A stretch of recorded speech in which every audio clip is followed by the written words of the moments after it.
I learned that one of the Hebraic meanings of the word Israel is let God prevail. You know I don't care no more. No more. Travis went good, so I guess we started a video, didn't we? Phil Collins, I Don't Care Anymore, from their 1983 album, Hello, I Must Be Going. And then used on Miami Vice, that came out in the fall season of 1984. As I was a 14-year-old boy, I think I was a teacher then. Isn't that the way it is? 12 is deacon, 14 is teacher, 16 is priest.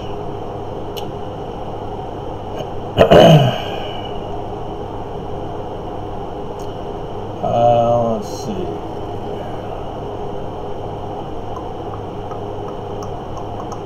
Looking for the scripture.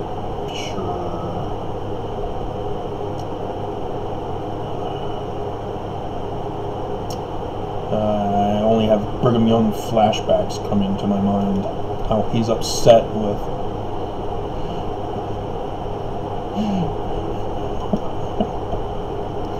he's the one that wrote the temple ceremony in our endowment session. And prior to 1991, there was the preacher. There's a discussion about how he's educated to be a preacher, and Brigham Young is trying to humiliate him for being educated as a preacher to justify him being true. Hilarious. So what does it take to become an expert in Mormonism? Being Mormon, born and raised? Does that make you an expert? No. You can work at a company all your life, but if you do the same job your whole life, you don't know the whole operations. You don't know how to run a business yourself. All you know is the job you've done for your whole life. That's the equivalent of being a regular Mormon who does the basics, who was born and raised in the church and attends church and occasionally attends the temple, does the routine. Yeah, there's more to being an expert. If you're in a specific career field, you have to become an expert in that field in order to get the job. You have to get the education. You have to get degreed, which means you got to graduate. You then have to get experience. And so you have to do other work your way up the top of the chain jobs until you can finally get the career that you got your education in. And they won't just say, oh, okay, you got educated? Oh, well, we'll put you in this top position making big bucks. That would be the dumbest thing for any corporation to do, is to hire somebody straight out of school. They do not have the practical experience necessary to do the job. I saw this working for the church at their distribution center warehouse, 17th and 17th. It's actually 19th and 17th. But working in the order processing, one day there were some stranger dangers who were younger than I was, and I was in, let's see, it was around 2000-ish. Yeah, plus or minus 2000. There were stranger dangers, so it's most likely earlier on in 2017 or 18. It was when they were getting college kids as consultants as to doing the storage, automatic storage units, the crane operations. And they wanted to do a study, and then with that study, they then hired a family member of one of the employees to do the job. Nepotism, it's all over the church. And they were trying to claim that the order processing line itself should be likewise get these storage shelving units with automatic crane operations to pull out one piece of paper, one book, etc. And they claim that that would be a better system, more effective and efficient. My education, which my experience had been put to use when I worked, when I was transferred over to the Beehive warehouse,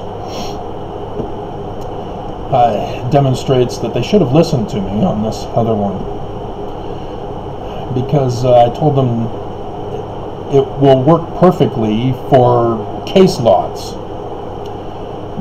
but if you try to do it for items within the case lots, it's going to get ugly. Oh man, did it get ugly. The church lost $1 million that first year utilizing that system that they ignored my warning on.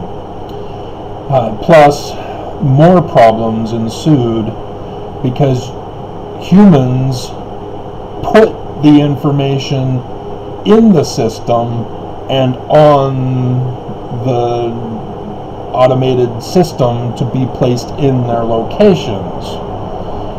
And so there were numerous products that get lost. And once they're lost, you've got to stop all operations. You've got to have human beings actually go in and do a full inventory on every location to correct the one error.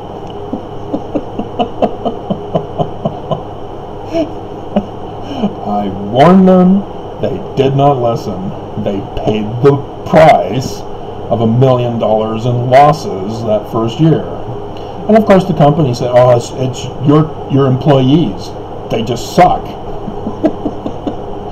Blame the victims.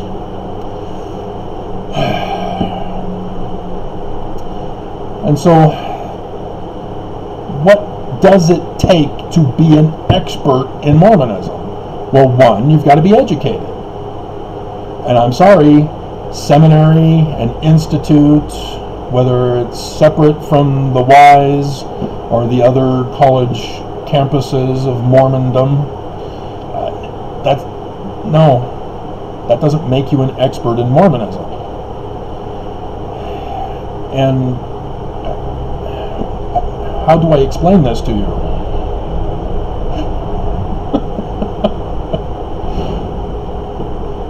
All my credits from Rick's College for Mormon Bible studies, because I took Old Testament and New Testament courses as well. I came home from a mission and decided to take everything that the church offered there at Rick's. So every single religion course, I took it. Even the genealogy one, which that was the old school genealogy, and I didn't like that process. But when you're at Rick's College, it's not necessarily about the class, but it's about who you get partnered up with. That makes it all the more enjoyable for labs. Nonetheless, I took courses in anthropology of the ancient Middle East, thus the Bible, Old Testament courses. The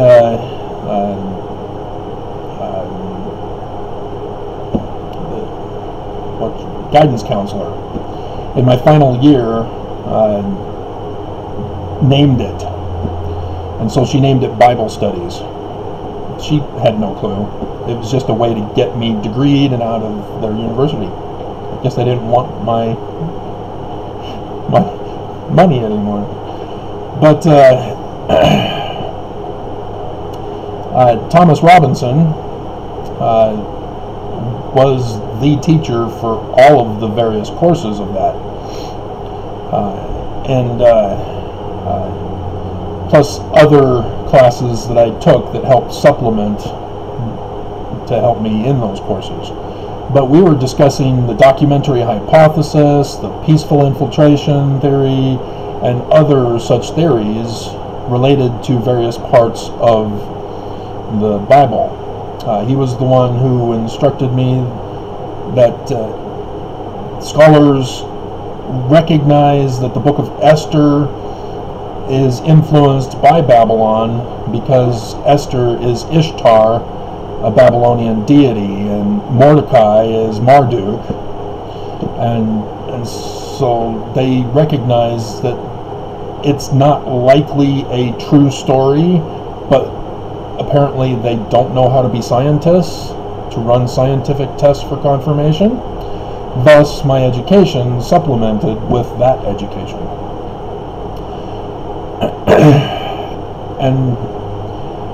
And if you're already lost,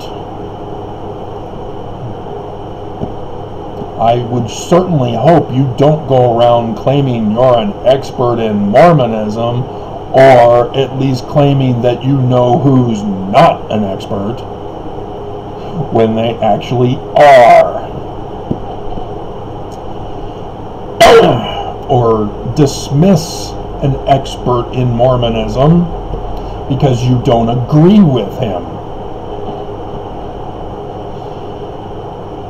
There are several categories about a religion that need to all be learned in order to qualify as an expert.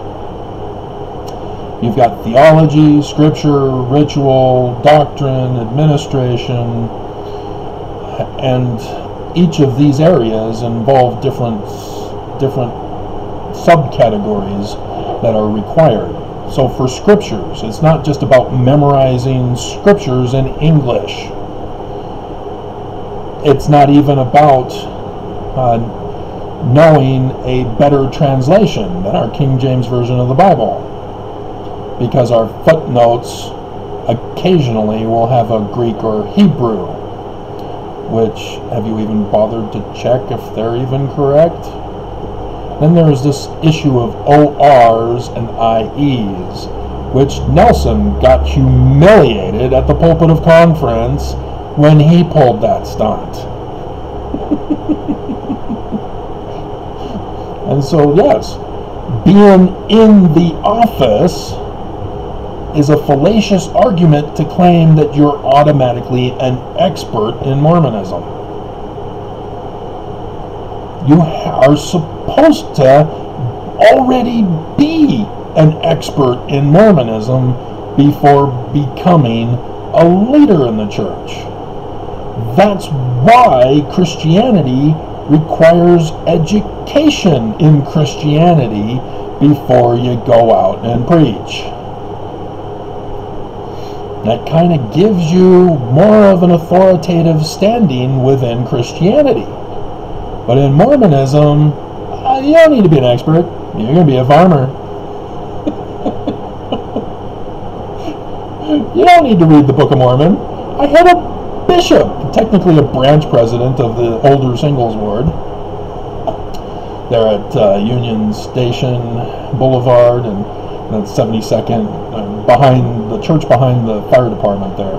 That's where we held our meetings. And we were cleaning the chapel one Saturday because the church wanted to cut back on even more money so they can funnel into offshore accounts to flee in a future time, like pretty soon here. And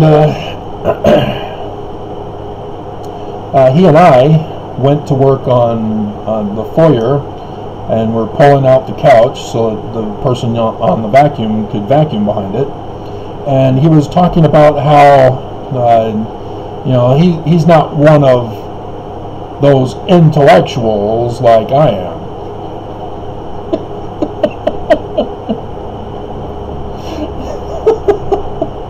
Already, he's turning me into the other, so that he can justify his position on this matter. Because the church came out after September 6th and condemned education in Mormonism and gave it the bullying nickname intellectualism, so that learning was now a bad thing in the church. And then they, of course, had to butcher the scripture about he who is learned, or let's look it up.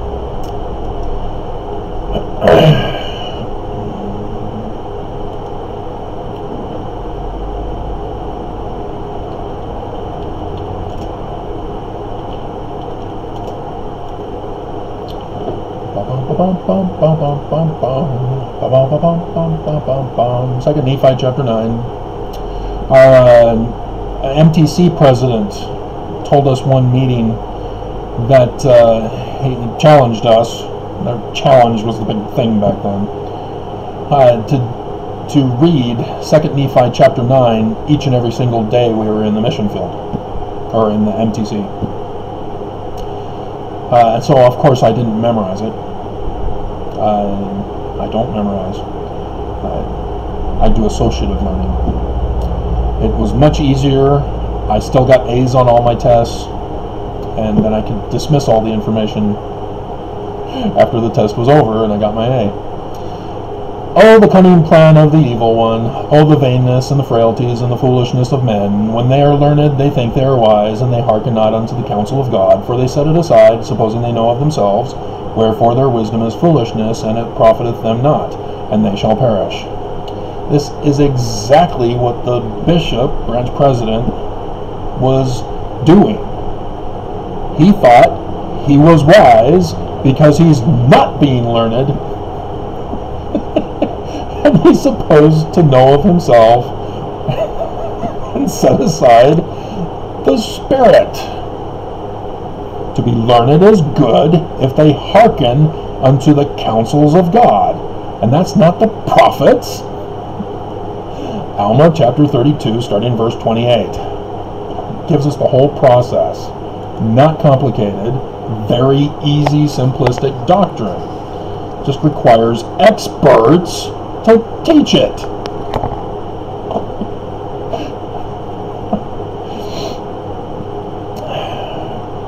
And, dear God. And so, yes, if the church really were the true church, because Joseph Smith was already starting to set all this up for the church. He had Egyptian papyri. He was working on manuals for Mormons to learn Egyptian.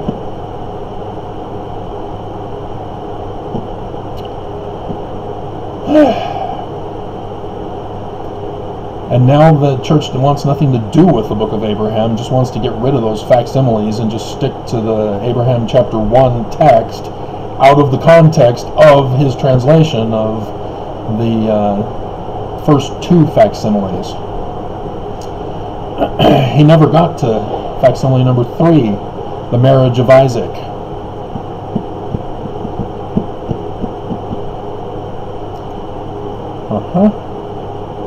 That's Rebecca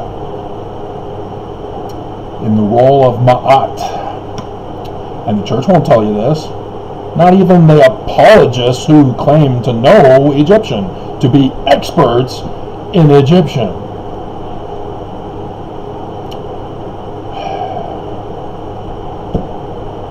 Even in professional fields, I have learned that people who claim to be experts are actually not.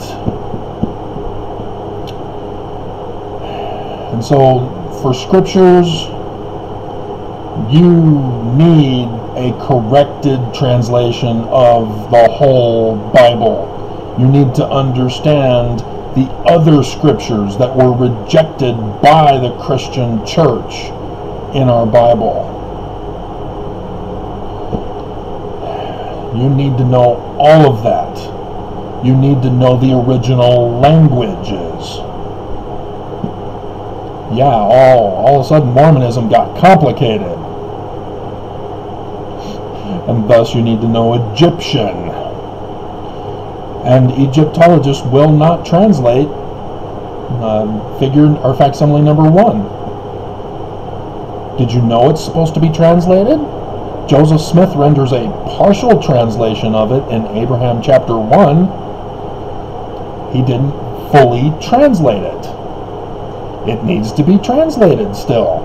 Egyptologists skip right on by and say that their explanation is different than Joseph's explanation.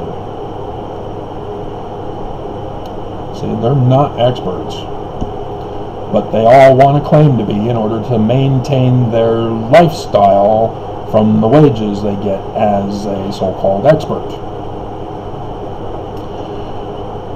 Money tends to corrupt. That's why the Book of Mormon says you cannot have a monetary system of economy. You have to do away with a monetary system of economy. It corrupts society. It's not the money that corrupts the society, it's the system of economy that corrupts the society. It's the precepts behind the manner of the economy. Thus, there's like different kinds of economic systems: socialism, communism, capitalism, barter, etc. They all have different precepts upon which they're based, and they're all wrong. They all are corruptible.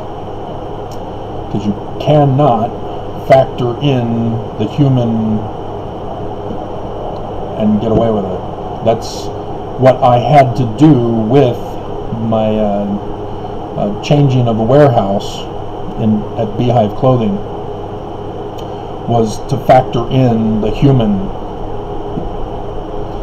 And even after it was done and shown to be jaw-droppingly, exponentially better than even I had imagined, all of a sudden the rest of the employees were now scared for their jobs. It's the church. You're not going to lose your job unless you're a translator.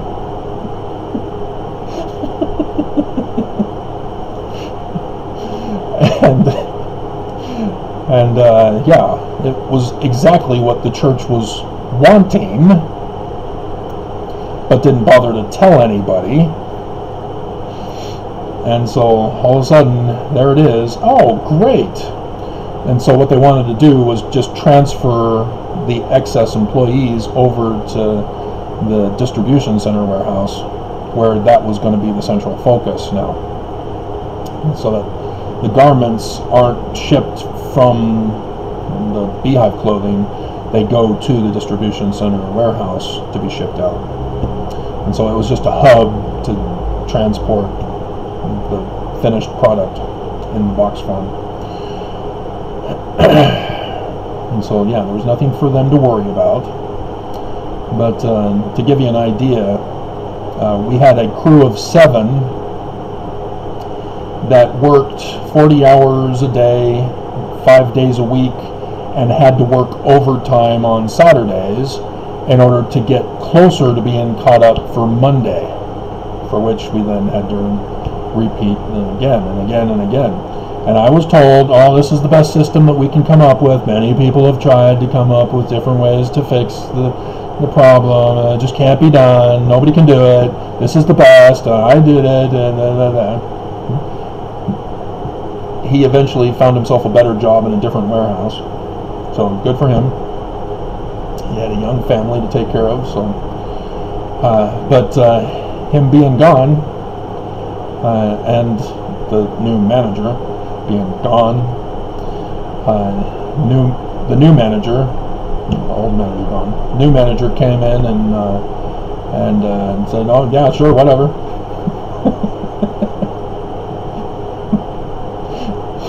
All we needed was a crew of 2, and we were done by 10 in the morning.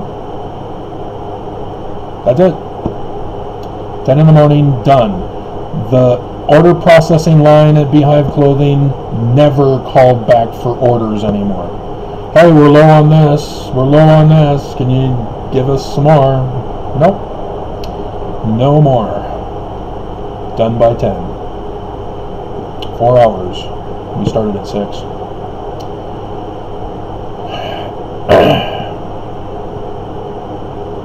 Yeah. To be an expert,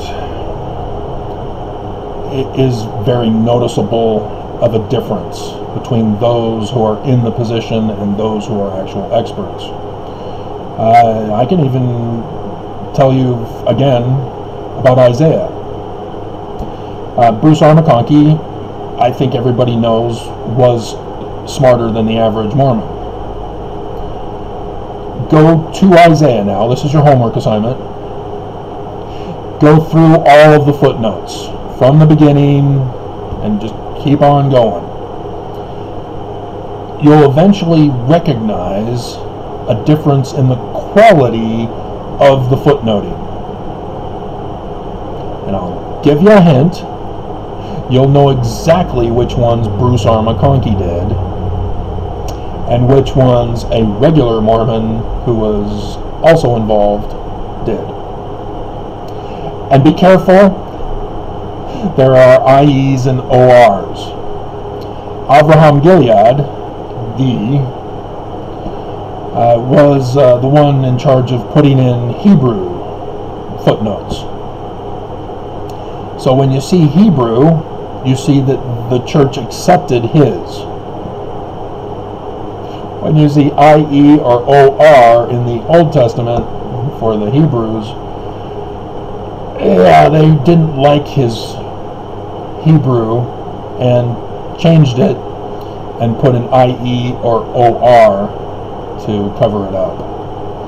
So when I was involved with it, they said, yeah, we want to get rid of all the IEs and ORs and put the actual Hebrew in if possible. But they did not do it for the English versions, and then, oh, Nelson, so brutal. Oh, those Hebrew scholars that you referred to in conference, oh, they humiliated you. And then the Church News did a video clip of it, and they took out the part where he referred to Hebrew scholars, and then they go right to the scripture footnotes. And you see IE. Oh, so painful. So painful.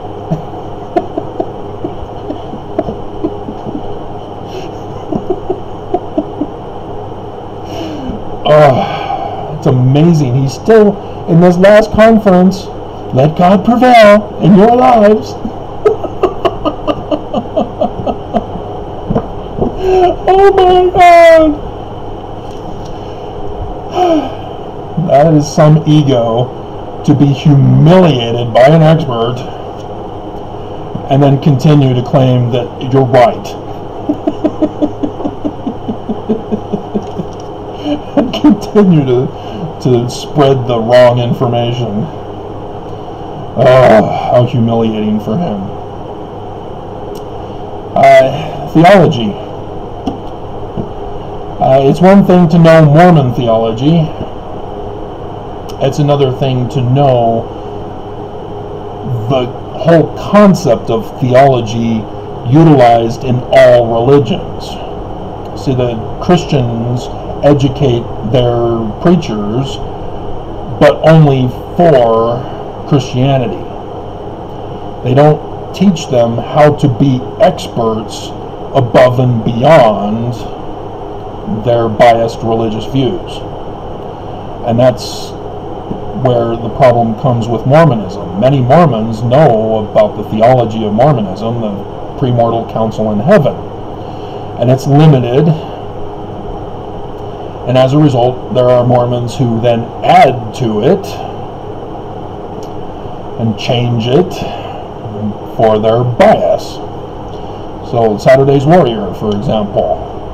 Yeah, they sort of manipulated the Mormon theology to create their little play that was at BYU and then turned into a video.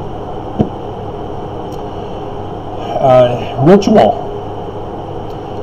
It's one thing to have everything memorized. You know, Adam, where art thou? I heard thy voice and hid myself because I was naked. Who told thee that thou wast naked? Hast thou been partaken of the fruit of the tree of knowledge of good and evil, of which I commanded thee not to partake? The woman thou gavest me and commanded that she should remain with me, she gave me of the fruit of the tree, and I did eat. Eve, what is this thou hast done? The serpent beguiled me, and I did eat. Lucifer, what hast thou been doing here? I have been doing that which has been done on other worlds. What is that? I have been giving some of the fruit of the tree of knowledge of good and evil to them. Lucifer, because thou hast done this, thou shalt be cursed above all the beasts of the field. Upon thy belly shalt thou go, and dust thou shalt eat all the days of thy life. If thou cursest me for doing the same thing which has been done on other worlds, I shall take the bodies that thou createst for adamant, or the spirits that follow me, and that screwed it up.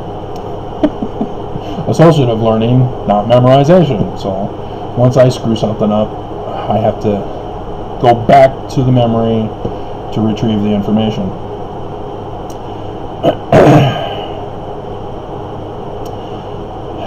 It's another thing to learn of all rituals in their context and the origin of all religions, the Egyptians. And with Mormonism, it's more complicated because Joseph Smith's temple rituals were different than when Brigham Young started his own branch off. And that comes to another part about Mormonism and all religions, is administration. There are certain processes of administration for succession. They have to be followed. And in other churches, they have explanations for this. Our church, they sort of withhold information. They don't want to tell us. And yet, when we come across the scriptures that tell us what should have been done, the church says, you can ask questions, you just can't question. You can't criticize us. Stay away from 19 July 1840B. Don't read that. We're not putting it in our Doctrine and Covenants as a section, even though it refers to other sections, like section 101, verse 51, the parable.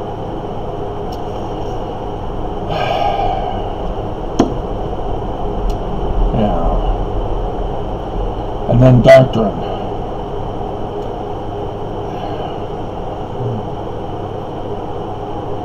I did not grow up in Mormon, Utah. I had to learn Mormonism from Mormon scriptures. The doctrine was taught to me by the Book of Mormon, by the Doctrine and Covenants. And so when I moved to Utah and I hear the common doctrines of Mormons, I'm horrified. I even wonder what they're teaching you in high school or in grade school, because you don't understand English.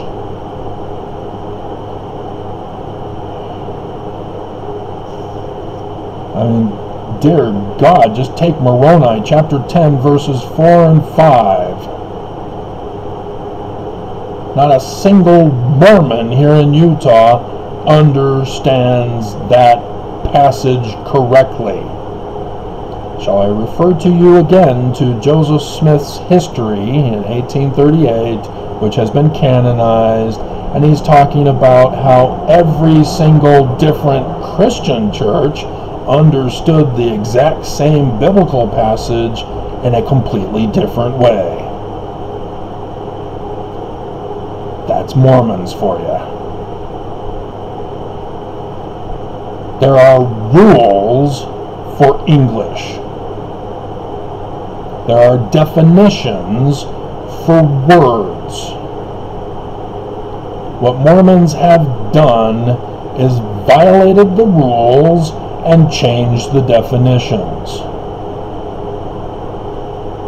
so that Mormons not only cannot comprehend what they read in the Book of Mormon,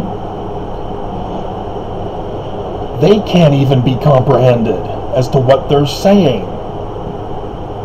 They make no sense. To actually implement what Mormons are claiming can't be done. And then they say, well, it's my spiritual witness, can't judge me. What?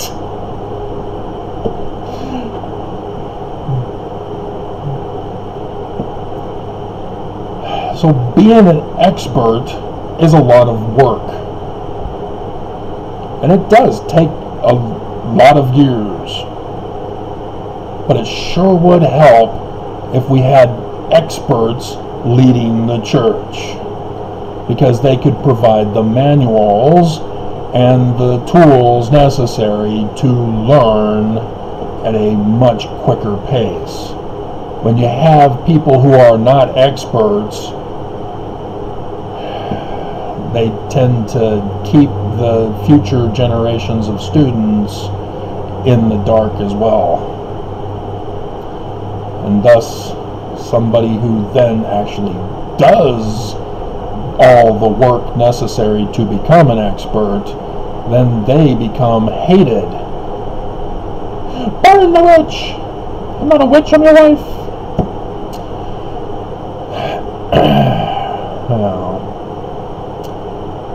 Yeah, Plato's allegory of the cave. Perfect illustration. Mormons, by not being properly educated in Mormonism, are chained to the wall. And what they see on the wall is all they know. And they claim that's the full truth and nothing but the truth, and that's their story and they're sticking to it. They have no interest in freeing themselves from the chains that hold them down so that they can see the bigger picture.